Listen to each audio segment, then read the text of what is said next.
నమస్కారం. వనవానికి స్వాగతం. ఈరోజు వార్తలలోని ముఖ్యాంశాలు.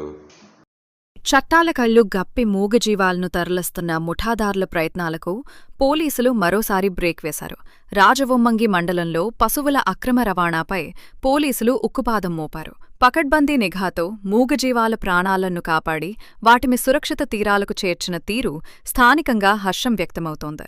గత 3 రోజుల క్రితమే భారీ ఎత్తున పశువుల రవాణాను అడ్డుకున్న ఘటన మరువక ముందే ముఠాదారులు మరోమారు బరితెగించారు. ఒక బొలెరో వాహనంలో అత్యంత అమానవీయంగా, కనీసం ఊపిరి కూడా ఆడనంత ఇరుకుగా 9 పశువులను తరలిస్తుండగా పోలీసులు చాకచక్యంగా పట్టుకుని వాహనాన్ని వెంటనే సీజ్ చేసి రవాణా చేస్తున్న వ్యక్తులపై కేసులు నమోదు చేశారు. అక్రమార్కుల బారి నుంచి విముక్తి పొందిన ఆ 9 గోవులను పోలీసులు అత్యంత భద్రంగా స్థానిక గోశాలకు తరలించి వాటికి సంరక్షణ కల్పించారు.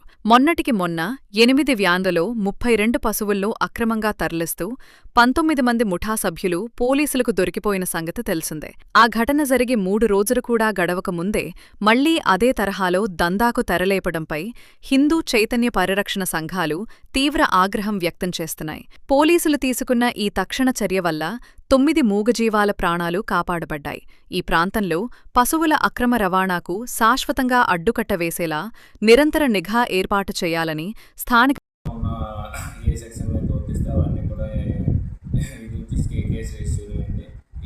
వీటి మీద కొంచెం కఠినంగా వ్యవహరిస్తాం కనుక ప్రతి ఒక్కరు కూడా ఈ క్యాటిల్ ట్రాన్స్పోర్ట్కి అవాయిడ్ చేయాలని, దానికి దూరంగా ఉండాలని కోరుకుంటున్నాం. అదేవిధంగా మళ్ళీ మనకు ముఖ్యంగా ఏంటంటే ఈ హైవే కన్స్ట్రక్షన్ జరిగిన తర్వాత నుంచి మనకి ఎక్కువగా రోడ్ యాక్సిడెంట్స్ జరుగుతున్నాయి. ఎందువల్లంటే రోడ్లు చాలా విశాలంగా మంచిగా ఉండడం వల్ల చాలా స్పీడ్గా వెళ్తున్నారు. నెక్స్ట్ గోవులను కూడా రోడ్లపై వదిలేస్తున్నారు. వీటిని గమనించకుండా యువత చాలా ర్యాష్ డ్రైవింగ్ స్పీడ్గా వెళ్ళడం వల్ల యాక్సిడెంట్లు ఎక్కువగా అవుతున్నాయి. కనుక ఈ విషయాలన్నింటి గురించి కూడా పదే మేము హెచ్చరిస్తున్నాం. నెక్స్ట్ దానికి తోడు ఎక్కువగా మద్యం సేవించే వాహనాలు నడుపుతున్నారు. కనుక డ్రంక్ అండ్ డ్రైవ్ కూడా మేము కండక్ట్ చేస్తున్నాం.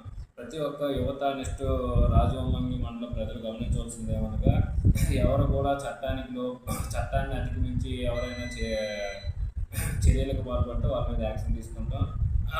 ఎంబీ యాక్ట్, నెక్స్ట్ ఐపీసీలో ఉన్న బిఎన్ఎస్లో ఉన్న చట్టాలను అనుసరించి వీళ్ళపైన చర్యలు తీసుకోవడం జరుగుతుంది. అదేవిధంగా మనకి మెయిన్ ఇంపార్టెంట్ ఏంటంటే గంజాయిని నిర్మూలించడం మన రాష్ట్ర ప్రభుత్వం యొక్క మెయిన్ ఉద్దేశం. కనుక ఈ మధ్యన మనం వీటిపై విరివిగా దాడులు చేసి కేసులు చేయడం జరుగుతుంది. కనుక యువత ప్రతి ఒక్కరు గమనించాల్సింది కనుక గంజాయి ట్రాన్స్పోర్టేషన్ ఇన్వాల్వ్మెంట్ ఉన్నా లేకపోతే గంజాయి సేవించిన వాళ్ళ మీద ఎన్డీపీఎస్ యాక్ట్ ప్రకారం కఠినమైన చర్యలు తీసుకోవడం జరుగుతుంది.